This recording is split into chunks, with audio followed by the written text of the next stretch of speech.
News 1 India की team पहुंच चुकी है संगम नगरी प्रयागराज। वो पाकिस्तान में चला देंगे, चीन में चला देंगे, इसीलिए चुन लेंगे। हाँ बुलडोजर बाबा को हम लोग चुन लिए हैं। भारतीय जनता पार्टी इकलौती ऐसी पार्टी है कि न तो अनाज देने में हिंदू मुस्लिम देखा, न घर देने में देखा, न शौचालय में देखा, न किसी विकास में हिंदू मुस्लिम किया। कर रहे पेपर लीक पहले भी होता था, लेकिन वो किसी को मालूम नहीं चलता था। सबकी नौकरी लग जाती थी पेपर लीक करा के। आज के डेट में कम से कम स्वच्छ सरकार है, पकड़ रही है, कार्रवाई कर रही है। महंगाई भैया इतनी है, 180 रुपए किलो दाल, सब्जी 500 की नोट ले जाइए, 2 दिन की नहीं खरीद पा रहे हैं। मुद्दा आपकी यही रहना चाहिए कि आपकी कुछ बीजेपी के राज्य में रोजगार भी आ जाता तो अच्छा रहता। जो धर्म के लिए कार्य करता है उसी का तो साम्राज्य होना चाहिए ना। कहते हैं माँ गंगा मोक्षदायिनी है। माँ गंगा के दर्शन मात्र से ही पाप धुल जाते हैं, ऐसी हिंदू धर्म सनातन की मान्यता है। न्यूज़ 1 इंडिया की टीम पहुंच चुकी है संगम नगरी प्रयागराज, जहां हम जानेंगे चुनाव का हाल क्या चल रहा है, कैसे यहां पर समीकरण है और किस तरीके से दोनों जो गठबंधन है, चाहे वो इंडिया हो या फिर एनडीए या फिर अलग से लड़ रही उत्तर प्रदेश की बीएसपी हो, किस तरीके का समीकरण यहाँ पर बन रहा है, लोगों के मन में क्या है मुद्दे। आइए कुछ लोगों से बात करते हैं। संगम नगरी प्रयागराज जो कि गंगा जमुना की मिली जुली विरासत है और यहाँ का सियासी पारा लगातार चढ़ा हुआ है। वजह है कि 2 बड़ी राजनीतिक शख्सियतों के वारसान पर इस बार राजनीतिक दलों ने अपना दांव लगाया है। जहां एक तरफ रेवती रमण के बेटे उज्जवल रमण मैदान में है। हालांकि रेवती रमण बड़ा नाम है, 2004-2009 में सांसद रहे, 8 बार विधायक रहे। वहीं केसरीनाथ त्रिपाठी जो कि विधानसभा अध्यक्ष रहे। उसके अलावा अगर हम देखें तो बड़े नेता भारतीय जनता पार्टी के रहे, उनके बेटे नीरज त्रिपाठी भी इस बार मैदान में हैं। हम संगम नगरी प्रयागराज में हैं। क्या कुछ कहते हैं यहाँ के समीकरण, क्योंकि ब्राह्मण और भूमिहार यहाँ बड़ी संख्या में हैं। आप यहाँ बैठे हैं गंगा किनारे, किस तरीके का माहौल है चुनाव में इस बार? चुनाव का माहौल अच्छा है। हम लोगों का थोड़ा छाया छत्र के ध्यान दिया जाए, उठा फेंक दिया जाए बाटे, रोटी दाल सब बंद हो गया बा। अब का केसरीनाथ त्रिपाठी और बीजेपी का बा, हम लोग तो बीजेपी तरफ है ही हैं। हाँ, बीजेपी निकल रही है डंका चोच पे। क्या माहौल दिख रहा है यहाँ पे, मुद्दे क्या हैं, किन चीजों को लेकर इस बार चुनाव होने जा रहा है? हम ये कह रहे हैं ये माहौल सही है जो चल रहा है। साफ सफाई या इतना अच्छा काम, जो हमारा काम करे सरकार का वही सरकार है मेरा। जो नेता काम करे वही है, कोई ये नहीं को अलग है वो अलग है, जो भी आए वो भी काम करे। प्रयागराज में बहुत सारे काम सरकार कह रही कराए हैं, कुंभ से पहले लगातार काम चल रहे हैं, और क्या हो जाना चाहिए? अब और जो हो रहा है अच्छा हो रहा है, अब क्या होना चाहिए? तो इस बार की वोट क्या सोच कर करेंगे? अरे वोट तो सोच करके बोल रहे हैं, जो अच्छा है वही करेगा। जो रामलला को ले आए, कभी सोचा नहीं गया था, वही हमारा हिंदू धर्म है, वही हो रहा है। बिल्कुल, जो रामलला को ले आए। दादा, आप यहाँ हैं, इतने दिन से राजनीति देख रहे हैं, बड़े बड़े नेता इलाहाबाद ने दिए हैं, अब प्रयागराज हो गया है, क्या कुछ इनको देख पा रहे हैं? इस बार का क्या माहौल है? 2 बड़े राजनीतिक शख्सियतों के बेटे इस बार मैदान में। माहौल शुरू से ही बीजेपी की तरफ रहा है और रहेगा भी। ये ठीक है कि राजा साहब के लड़के उज्जवल रमण जी खड़े हुए हैं, लेकिन चूंकि उन्होंने कांग्रेस से टिकट लिया है, कांग्रेस की स्थिति अच्छी नहीं है, इसलिए उनका भविष्य जो है अंधकार में दिखाई पड़ता है। संगम नगरी के मन में क्या है, आखिर क्या है इस बार संगम नगरी क्या चाहती है? तो यही है कि अब की मोदी सरकार नहीं 400 पार, बल्कि 400 पार। मोदी सरकार तो है ही है, लेकिन मोदी सरकार के अतिरिक्त अब की 400 पार है। जो काम जिस तरीके से हो रहा है सरकार करा रही है, इस सारे काम को देखते हुए यहाँ की जनता जो है मोदी बीजेपी को वोट देने के लिए तत्पर है। और क्या यहाँ पर स्थानीय मुद्दे क्या हैं जिनको लेकर चुनाव हो रहा है? स्थानीय मुद्दे सबसे बड़ा तो है महाकुंभ, जिसकी तैयारी जो है इतने जोरों से चल रही है, साल भर के पूर्व से या 2 साल के पहले से ही चल रही है, और इसको एक विश्व प्रसिद्ध मेले की तरह इसको सजाएंगे। ये है तो ये तो पूरा हो रहा है। और उसके बाद यहाँ जो मेन चीज है इलाहाबाद का, इतने पुल बन रहे हैं, इतने फ्लाईओवर बन रहे हैं, इतने सड़कें बन रही हैं कि इसका विकास बिल्कुल जो कहा गया है कि अमेरिका के पैटर्न पर ये इलाहाबाद का विकास होगा, उसी तरह से हो रहा है। बिल्कुल दादा, आपने बहुत सही बात कही। और भी कुछ लोग हैं यहाँ, उनसे भी बात करेंगे। भाई, आप युवा हैं, क्या कुछ माहौल चल रहा है? भैया हम लोग तो बीजेपी की तरफ हैं, एकदम बीजेपी की तरफ है। क्यों? सिर्फ मोदी जी के चेहरा देख के। रोजगार और महंगाई बड़ा मुद्दा है। हम जहाँ देखिए, रोजगार तो आदमी कहीं ना जाता है, कुछ ना कुछ तो कमाता ही है। ठीक है, रोजगार का आदमी यहाँ बैठा तो कमा नहीं रहा है, कमा रहा है ना, लेकिन जो प्रधानमंत्री हैं जो विकास कर रहे हैं उनको देखना पड़ता है। यहाँ स्थानीय स्तर पर युवाओं के क्या मुद्दे हैं? आप युवा हैं, वोट भी करने जाएंगे, तो किस मुद्दे को लेकर जा रहे हैं? मुद्दा आपकी यही रहना चाहिए कि आपकी कुछ बीजेपी के राज्य में रोजगार भी आ जाता तो अच्छा रहता। बाकी रोड, सड़कें, फ्लाईओवर सब तो बन रहे हैं, बाकी सब ठीक है, सब चीज ठीक है, बस रोजगार। और हमारे साथ दादा भी बैठे हैं। दादा, क्या कुछ माहौल देख रहे हैं इस बार? क्या है मामला? मामला तो इस बार ठीक है, तो कौन जीत रहा है यहाँ? बीजेपी जीतेगी। माहौल बन रहा है? हाँ, बन रहा है। तो क्या मुद्दे हैं, क्या चाहते हैं अपने सांसद से? हम अपने सांसद से चाहते हैं कि सांसद बढ़िया काम करे और एक बार हमारे बुलडोजर बाबा को प्रधानमंत्री बना दे। बुलडोजर बाबा को बना दें? हाँ, बुलडोजर बाबा को बना दे तो 36 इंच चौड़ा और सीना हो जाएगा। तो वो बुलडोजर कहाँ चलाएंगे? अभी तो उत्तर प्रदेश में चला रहे, क्या चाह रहे हैं देश में चले? वो पाकिस्तान में चला देंगे, चीन में चला देंगे, इसीलिए चुन लेंगे। हाँ, बुलडोजर बाबा को हम लोग चुन लिए हैं। बिल्कुल, बुलडोजर बाबा को चुन लिए हैं। क्या कहेंगे इस बार, क्या माहौल है? इस बार भी माहौल अच्छा ही है। बीजेपी की सरकार है। गठबंधन के करके लोगों ने सोच रहे हैं कि हम जीत जाए, लेकिन उस बार भी गठबंधन था, इस बार भी गठबंधन है, लेकिन होगा बीजेपी का ही उद्धार। बिल्कुल। अरे आप भी बोलिए, क्या क्या मुद्दे हैं, बताइए इस बार क्या माहौल रहने वाला है? क्या कुछ देख पा रहे हैं इस बार? इस बार माहौल ये है कि गठबंधन की सरकार आ रही है। अच्छा, क्या कुछ इस बार सोच के वोट करने जा रहे हैं? सोच के अपने ऊपर जो डिफेंड करेगा, मतलब रोजगार पहला नंबर ये, और इतना भ्रष्टाचार हर जगह देखिए, जहाँ देखिए वहाँ देखिए करप्शन। कहाँ है ब्लैक मनी? कुछ नहीं दिख रहा है। बेरोजगार इतना, मतलब युवा जो है बेरोजगार टहल रहे हैं, कोई रोजगार नहीं नजर आ रहा है, ना कोई वैकेंसी आ रही, ना क्लियर हो रहा है, पेपर भी रद्द हो रहा है। तो इसमें क्या होगा? आदमी का जो है पूरा खराब हो रहा है, समय खराब हो रहा है। युवा क्या करेगा? दिन भर घूमेगा, टहलेगा और क्या करेगा? दादा बैठे कह रहे हैं कि बुलडोजर चलाएंगे, बाबा बनना। वो तो चलाए, उनकी मर्जी है, वो अपनी अपनी सरकार, अपना अपना सोच। इनको जो प्रॉफिट समझ में आ रहा है वहाँ बटन दबाएंगे, हमको जो समझ में आएगा वो हम करेंगे।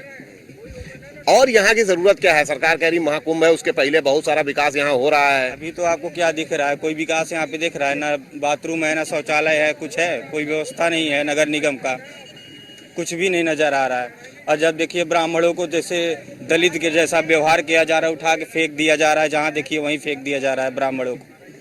बिल्कुल। और लोग, इज्जत नहीं है ब्राह्मणों को, इस पार्टी में कोई इज्जत नहीं है ब्राह्मणों की, कोई अहमियत नहीं है। और भी कुछ लोग हैं, क्या क्या कह रहे हैं, क्या कह रहे हैं, बताया जाता?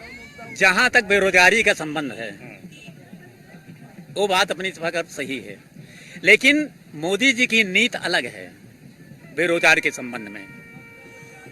वो जो है, आप रोजगार दीजिए, ऐसा उन्होंने व्यवस्था कर दी है कि आप रोजगार दे सकते हैं 4 को। और रोजगारी के पीछे न भागिए स्वयं अकेले, आप पैसा लीजिए, बिना ब्याज के लीजिए, व्यापार करिए, 4 आदमी को और रोजगार दीजिए। तो उनकी नीति दूसरी है, और ये सोच अलग है। भाई, हम पढ़े लिखे हैं तो हमको रोजगार मिलना चाहिए, आराम से कुर्सी तोड़ें, सब रोजगार ये चाहते हैं। और उनकी नीति दूसरी है, हम पैसा दे रहे हैं, आप मेहनत करिए, 4 आदमी को रोजगार दीजिए। बिल्कुल बिल्कुल, रोजगार। विकास की बात जो है कुंभ की, अब इधर ही आ जा रहे हैं। हाँ, विकास की बात जो है कुंभ की, हर आदमी देख रहा है पूरे जिले में कि क्या विकास हो रहा है। कितने फ्लाईओवर बन रहे हैं, कितने रेलवे पुल बन रहे हैं, कितने जो है सड़कें बन रही हैं, चौड़ी हो रही हैं, ये सब जानता है। कोई अपने कारण अगर कोई नाराज हो तो बात दूसरी है। बाकी गठबंधन माने कुछ नहीं, गठबंधन माने कुछ नहीं, केवल मोदी और 400 पार। जब हमारा चाइना कह रहा है एंटी देश कंट्री कि 430 सीट पाएंगे, पाकिस्तान कह रहा है कि 4 से ऊपर जाएंगे, अमेरिका कह रहा है 392 सीट पाएंगे। हम इंडिया में हो करके हम कैसे कह सकते हैं कि नहीं 250 पाएगा? बोलिए, हौसला रखिए, साथ दीजिए, 400 पार होगा। दादा कह रहे हैं रोजगार मत करिए, सर रोजगार की व्यवस्था करिए और लोगों को भी दीजिए। और लोगों को वो तो सही है, इनकी कहने का मतलब सही है, रोजगार लाएं, बाकी गवर्नमेंट सही काम करी है। जो देखिए विकास तो हो रहा है मगर रोजगार नहीं है, यही हम कहना चाहते हैं। रोजगार लाए, युवा को जिस लायक है उसको दिखाया जाए, मतलब बिल्कुल रोजगार आना चाहिए। रोजगार बड़ी चीज है और रोजगार को लेकर काफी कुछ बात भी हो रही है। चलते हैं, हम कुछ और लोगों से भी बात करते हैं। धन्यवाद दादा, कुछ और लोगों से भी बात करते हैं। दादा, इस बार क्या माहौल है, क्या माहौल है इस बार चुनाव का? मोदी सरकार। मोदी सरकार, मुद्दे क्या हैं इस बार यहाँ के? मुद्दे की जनता यही चाहती है कि सरकार जो है हमारा ख्याल रखे, ऊपर यहाँ जो यात्री है इनकी सुविधा के लिए, यही सब और क्या है, यही चाहते हैं जनता जो हमसे। बाकी सब ठीक? हाँ भाई बिल्कुल ठीक है। जो है सारे परेशान हैं, जितने गठबंधन सारे परेशान हैं। महाकुंभ भी होने जा रहा है, उसकी भी तैयारी चल रही है। उसकी भी बहुत जोर से अच्छे से तैयारी हो रही है। इस बार तो और दिव्य कुंभ होगा, इस बार कोई अपेक्षा नहीं कर सकता है। जो है ऐसा कुंभ होगा जो है कोई सोच भी नहीं सकता है। बिल्कुल। चलिए, हम और लोगों से भी बात करेंगे। संगम नगरी प्रयागराज की छवि अलग है। यहाँ पर लोग आते हैं, देश भर से आते हैं, और अभी तो महाकुंभ भी होने वाला है। और भी लोग यहाँ पर हैं जो कहीं न कहीं यहाँ को बहुत करीब से जानते हैं। महाराज जी, आप यहाँ चीजों को देख रहे हैं, चुनाव चल रहा है, क्या कुछ माहौल दिखाई दे रहा है? मुदमंगल में संत समाजू, जो जही जंगम तीर्थ राजू। इस समय हम लोग आज प्रयागराज, तीर्थराज प्रयाग, तीर्थों के राजा जो प्रयागराज है, यहाँ स्नान करने पहुँचे हैं। और सनातन की जो व्यवस्था है, तो सनातन की रक्षा करना हम सबों का कर्तव्य बनता है, सनातन धर्मावलंबियों को। तो सर्वप्रथम मैं कहना चाहूँगा कि जो देवी देवता का फोटो, ये जो चर्चा कुछ क्षण पहले हम लोगों ने किया, अगरबत्ती पे, तेल पे, जर्दा पे, खैनी पे, बीड़ी पे जो भी देवी देवताओं का तस्वीर चिपकाए जाते हैं, दुर्भाग्यपूर्ण बात है। हमारे सनातन धर्मी के देवताओं को मजाक बनाया जा रहा है। धर्मो एव हतोहंति धर्मो रक्षित रक्षिता। जो धर्म की रक्षा करता है उसकी रक्षा धर्म करता है। धर्म का हनन करने वाला व्यक्ति का अधर्म नहीं रक्षा करने वाला का स्वतः नाश हो जाता है। ये सब हम सबों का कर्तव्य बनता है कि धन्यो सनातन धर्म, सनातन धर्म धन्य है। इस धर्म का रक्षा हम सबों को करना चाहिए। सबों का धर्म का रक्षा करना कर्तव्य बनता है। और रामराज की जो इलेक्शन चल रहा है, इसके विषय में आप पूछना चाह रहे थे, तो धर्म रक्षित रक्षिता। जो धर्म के लिए कार्य करता है उसी का तो साम्राज्य होना चाहिए ना। जो 500 वर्ष पहले से हमारे प्रभु श्री राम तंबू के नीचे विराजमान थे, दुर्भाग्य था, हम सबों की इच्छा थी कि राम जी की स्थापना हो। ऐसे कार्य करने वाले व्यक्ति का विजय नहीं होगा तो हमारे देशवासियों के लिए दुर्भाग्यपूर्ण बात होगी। तो मानते हैं इस बार राम मंदिर बड़ा मुद्दा होने जा रहा है? बहुत बड़ा मुद्दा होने जा रहा है। विपक्ष कह रहा है कि हम रोजगार देंगे, हम यहाँ पर चीजें बेहतर करेंगे, रोजगार की गारंटी हो जाएगी, 1 लाख रुपए देंगे, बेरोजगारी भत्ता देंगे।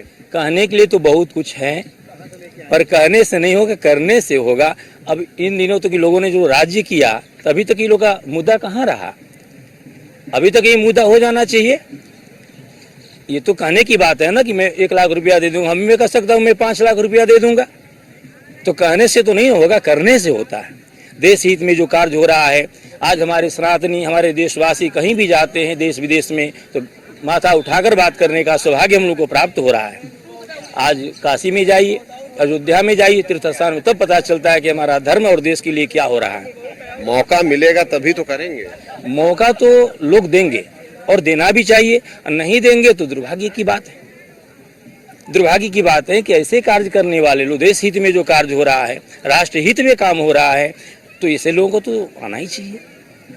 चलिए, धन्यवाद। हम और भी लोगों के पास पहुंचेंगे और उनसे भी बात करेंगे और देखेंगे क्या कुछ है प्रयागराज का माहौल। प्रयागराज ने कई राजनीतिज्ञ देश को दिए हैं, चाहे वो लाल बहादुर शास्त्री के रूप में हो, हेमवती नंदन बहुगुणा के रूप में हो या मुरली मनोहर जोशी के रूप में हो। लगातार ये राजनीति का केंद्र रहा है। आइए हम पहुंचे हैं दूसरी लोकेशन पर, यहाँ भी कुछ लोग हैं, उनसे भी बात करेंगे, क्या कुछ माहौल है, उनसे जानने की कोशिश करते हैं। जिस तरीके से चीजें लगातार चल रही हैं, कहते हैं योगी अब बिल्कुल यहाँ पर लोग हैं, कुछ वरिष्ठ लोग भी हैं जो यहाँ की चीजों को बहुत अच्छे से जानते हैं। उनसे पूछते हैं क्या कुछ है संगम नगरी के मन में। सबसे पहले आप सर बताएं, जिस तरीके से चुनाव लगातार आगे बढ़ रहा है और समय अब नहीं बचा है, किस तरीके की चीजें इस बार देख रहे हैं? क्या सीधे सीधे विकास के नाम वोट पड़ रहा है पूरे भारत में। दक्षिण भारत में अलग रिजल्ट है, उत्तर भारत में अलग रिजल्ट है। और उत्तर प्रदेश में 55% से ऊपर वोट बीजेपी का है अकेले। अब 45% विपक्ष है। अगर विपक्ष एक हो जाए, सपा बसपा कांग्रेस सब, तो भी बीजेपी जीतेगी। बिल्कुल बिल्कुल बताइए। ऐसा है ना भैया, कुछ नहीं देखना है। अब ऐसा है, इनके पास पूरी ताकत है, हर चीज है, इतना कार्यकलाप किए हैं, फिर भी ये लोग फ्री आदमी 300 रुपया दे के भीड़ इकट्ठा करना चाहते हैं, लेकिन फिर भी नहीं हो रही है। और जहां बेचारे कुछ नहीं पा रहे हैं, वहां 1.5 लाख। फूलपुर में प्रशासन जिम्मेदार था, इतनी जनता रही, प्रशासन वाले 6 पुलिस भेज रहे हैं वहां, और शाह में मोदी में पूरी फोर्स वहां लगा रहे हैं, लेकिन वहां नहीं समझ पाई जनता, थोड़ा डिस्टर्ब हो गया। लेकिन मेरे मुगारी गांव सभा में अच्छे से मीटिंग हुई, अच्छे से उन लोगों ने किया। 1.5 लाख पब्लिक। उसी के बगल करछना में योगी जी का 40-50 हजार, शाह का 15-20 मेजा में। भैया जनता महंगाई से और हर चीजों से त्रस्त है। किसान का कर्ज नहीं माफ हुआ है, और किसान वो कर्ज माफी कहे हैं। उनकी मम्मी सोनिया जी 10 साल पहले कर्ज माफी कही थी, टोटल सबका कर्ज माफ किया। इस बार सब चिल्ला रहे हैं बैंक में कहीं नहीं हो रहा है। ये लोग कुल कार्य फर्जी बता रहे हैं ना भैया। और महंगाई मुद्दे पे, भ्रष्टाचार, मतलब ये सब ये बोल ही नहीं रहे हैं, रोजगार पे कुछ बोल नहीं रहे हैं। मतलब महंगाई और बेरोजगारी बड़ा मुद्दा आप कह रहे हैं, जो इस बार मुद्दा बन रहा है। हाँ, महंगाई भैया इतनी है, 180 रुपए किलो दाल, सब्जी 500 की नोट ले जाइए, 2 दिन की नहीं खरीद पा रहे हैं। इतना बेकंट्रोल भैया, ये लोग कुछ समझ नहीं रहे। किसानों का पंपिंग सेट का माफ किए बिल, जबकि वो पूरा पैसा किसानों से पानी सींच के ले रहा है। अरे जनता का बिजली एक हिस्सा माफ कर देते, उससे फायदा होता। फायदा नाम का चीज नहीं। और लोग बिल्कुल बिल्कुल एक एक करके रखेंगे तो सब। जी देखिए, ऐसे आदमी से चर्चा करिए जो कुछ जमीन पर हो। ये ऐसे आदमी से आप चर्चा कर रहे थे जिनको कोई नॉलेज ही नहीं है वो क्या हो रहा है। जब पंपिंग सेट का बिल माफ होगा तो सीधा लाभ किसान को मिलेगा ना। किसान का पंपिंग सेट, किसान को लाभ। अच्छा छोड़िए उस पर बात नहीं करते, मुगारी गांव की सभा पर बात करते हैं। मुगारी गांव में सभा समाजवादी पार्टी कांग्रेस की हुई। उपद्रवी कांग्रेस के कार्यकर्ता, दुष्ट और गुंडई करने वाले समाजवादी पार्टी के कार्यकर्ताओं ने वहां इतना हंगामा किया कि माइक टूट गया और वो भाषण नहीं दे पाए। 4,000 आदमी, इन्होंने स्वयं कहा, विपक्षी ने कहा कि 40,000 50,000 आदमी योगी जी के सभा में थे, और राहुल और अखिलेश की सभा में 4 या 5,000 वो लड़के जिनको 500 रुपए दे करके इन्होंने बुलाया था। और सुनिए, वो लेबर चौराहे के सारे लेबर वहां पकड़ के ले गए थे ये लोग, और इसलिए ले गए थे ताकि वहां हंगामा क्रिएट कर सके और धूल उड़वा सके। इन्होंने ये किया। भारतीय जनता पार्टी के कार्य का रूप देख करके इतना भयभीत हैं। आप देखिए, गांव में महिलाओं को घर मिला, भाजपा ने दिया। शौचालय दिया, भाजपा ने दिया। नल से जल दिया, भाजपा ने दिया उनके दरवाजे पर। वो गांव में कितनी दूर जाती थी लेके आने। उन्होंने उज्ज्वला गैस दिया, भारतीय जनता पार्टी ने दिया। उन्होंने उनको ये बहुत सारी चीजें। ये किसान के विषय में क्या जाने, ये मोबाइल बेचते हैं। किसान के मसले में 4 गुना, किसान की आमदनी 2 गुना बढ़ गई। ये किसानों का कष्ट क्या जाने।